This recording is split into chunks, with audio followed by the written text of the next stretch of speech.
Good morning, dear students. Today we are going to start a new topic, that is mineral nutrition. It is a part of plant physiology. From this topic, there is a two questions are expected. But most of the times, only one question was asked in the previous NEET competitive test. One question expected from this mineral nutrition. What is that mineral nutrition? Means for a plant, nutrition is one of the important life process, even for animals too. In this nutrition process, intake of nutrients takes place. Means nutrition means it is one of the life process.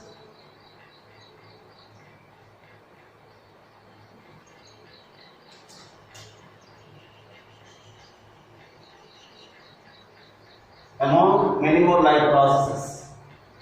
In this process, this intake of nutrients takes place. What is the nutrients? The chemical substances which gives energy to grow, to build body parts.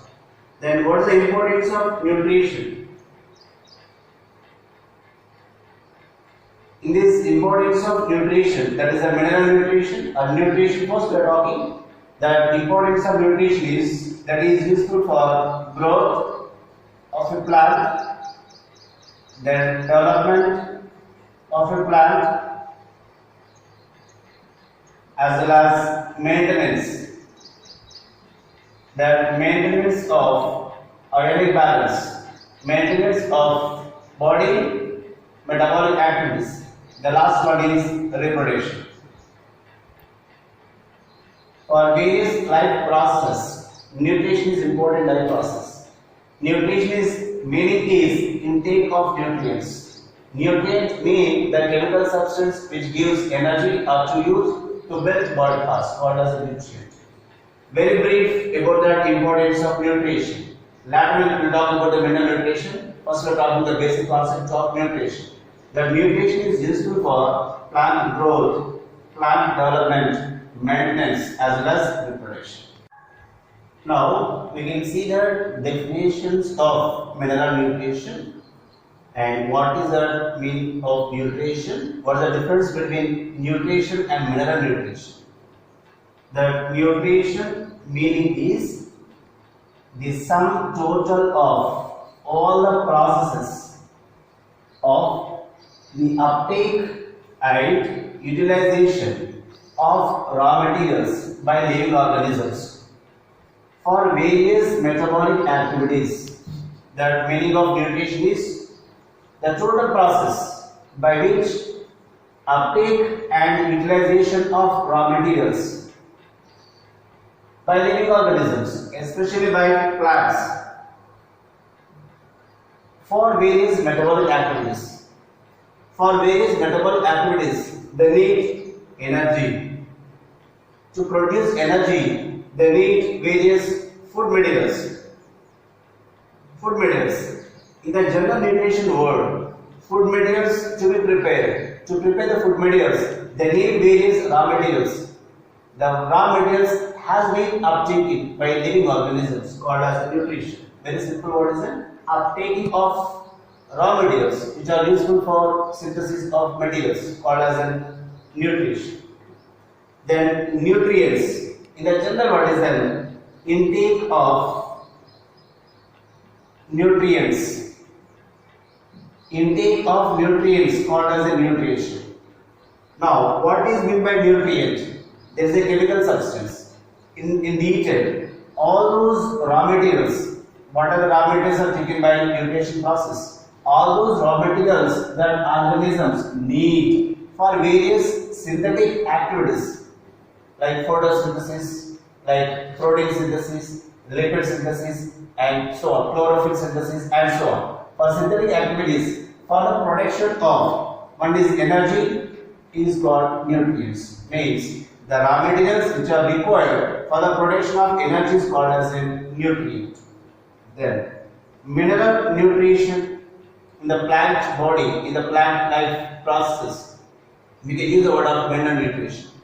The meaning of plants obtain these inorganic elements. Then you know the word of organic and inorganic. Especially plants intake inorganic elements from the soil. From the soil, these inorganic elements called as mineral elements. The intake of mineral elements called as mineral nutrition means intake of or absorption of inorganic elements from the soil called as mineral nutrition. The intake of the mineral nutrition is called as intake of mineral nutrition is called as intake of mineral elements from the soil is called as mineral nutrition. Very deep, very brief discussion about the nutrition process, definition of the nutrition, the definition of the nutrients and mineral nutrition. Nutrition process common in both animals as well as plant species. But nutrients definition is common in both plants and animal species. But here we are discussing about the nutrition process in the plants. In the part of nutrition, especially we are going to discuss about mineral nutrition in the plant species. Means plants obtain these inorganic elements from the soil. Whatever the inorganic elements are taken from the soil called as mineral nutrition. What is the use of this? What is the methods? Means what are these methods are followed for intake of mineral nutrition and utilization? They should be followed the three steps. One is the absorption of mineral nutrients, then conduction of mineral nutrients, and utilization of mineral nutrients. Absorption means the plant takes mineral nutrients from soil to the root. Then conduction, the carrying of minerals from root to plant body, parts of the body. Then utilization, whatever the plant body have the elements, mineral elements, they are going to use for the plant growth and development. Dear students, now we can see the brief history of mineral nutrition topic, historical account of mineral nutrition. There is a various scientists have been involved to understand the importance of minerals for the plant growth and development. The first scientist is Jean-Baptiste van Helmont. In the 1634, for first time, he gave an explanation. He was the first observer of mineral nutrition in the plants. What he has given, plants can grow by eating soil. Then plants can grow by eating soil, meaning plants take something from the soil. Plants do not eat soil, but plants something to take from the plants, something to take for their growth and development. So he has given a statement, plants can grow by eating soil. For first observation. The second scientist is Woodward in 1699. Soil provides mineral nutrients to the plant for their growth and development.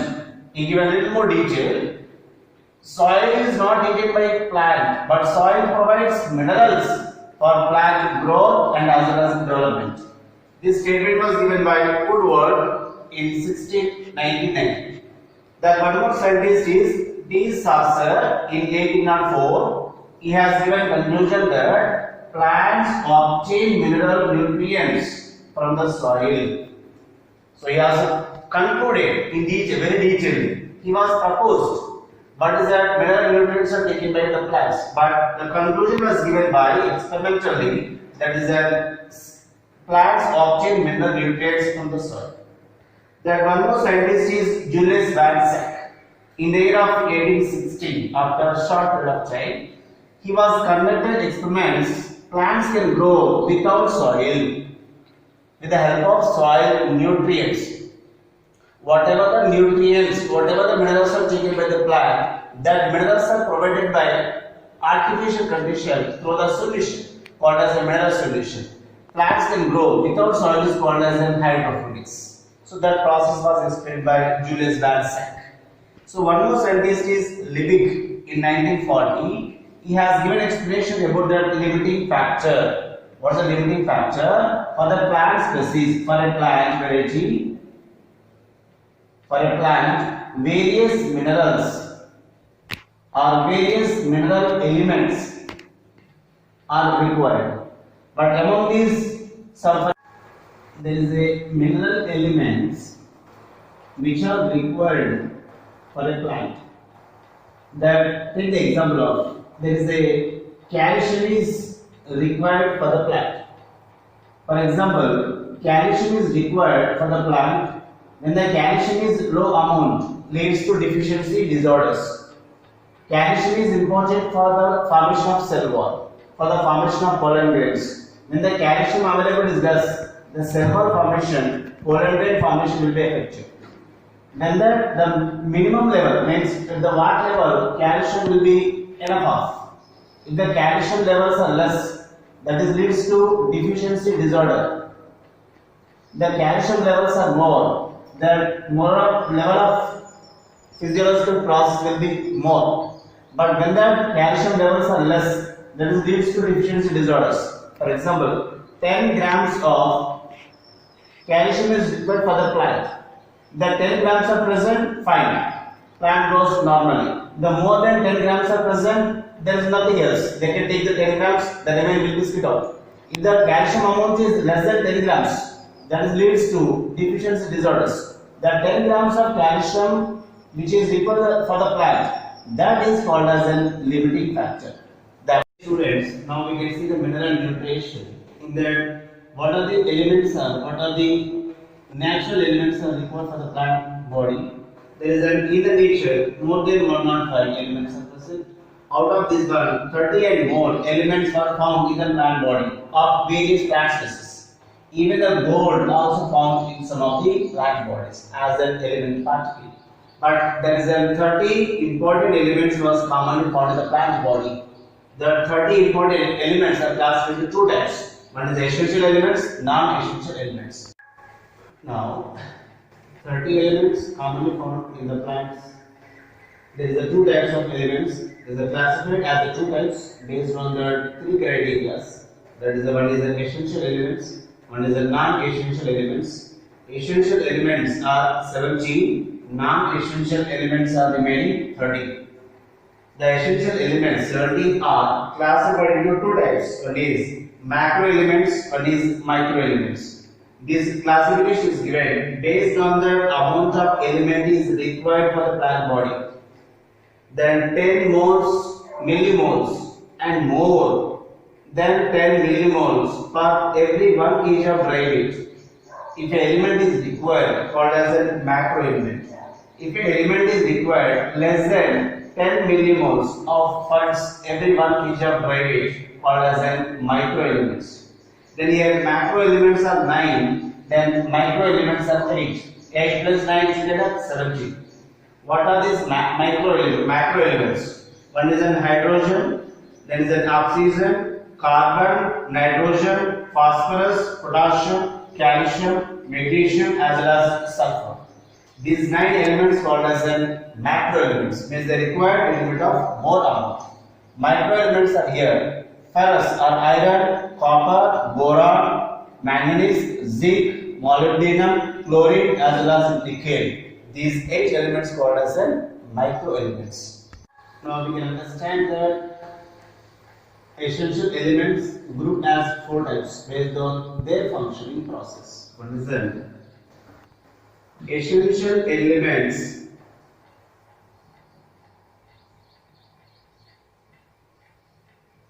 as component of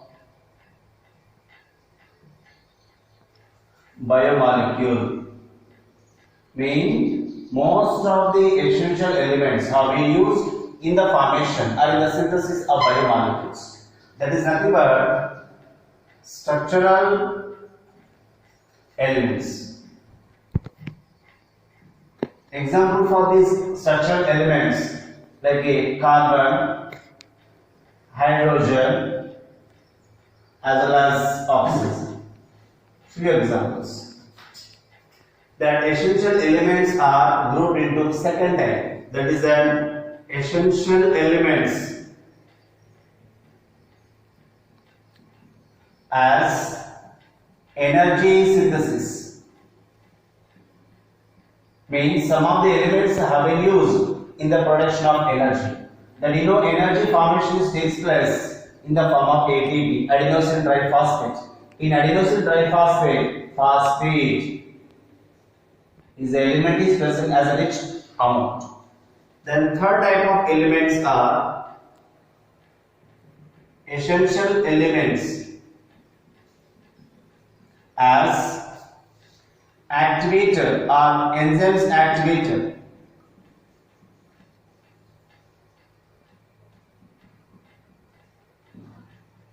Some of the elements have been act for activation of enzymes. That is an example for magnesium is activator of rubisco. Ribulose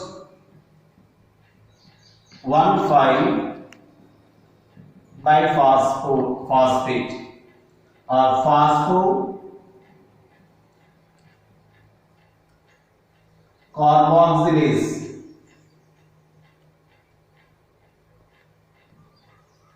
and oxygenase enzyme. Then one more is molybdenum is used for activation of nitrogenase enzyme. The rubisco enzyme is used for photosynthesis process. The nitrogenase enzyme is used for nitrogen fixation. That one more is essential elements act as maintenance of the body or osmoregulation or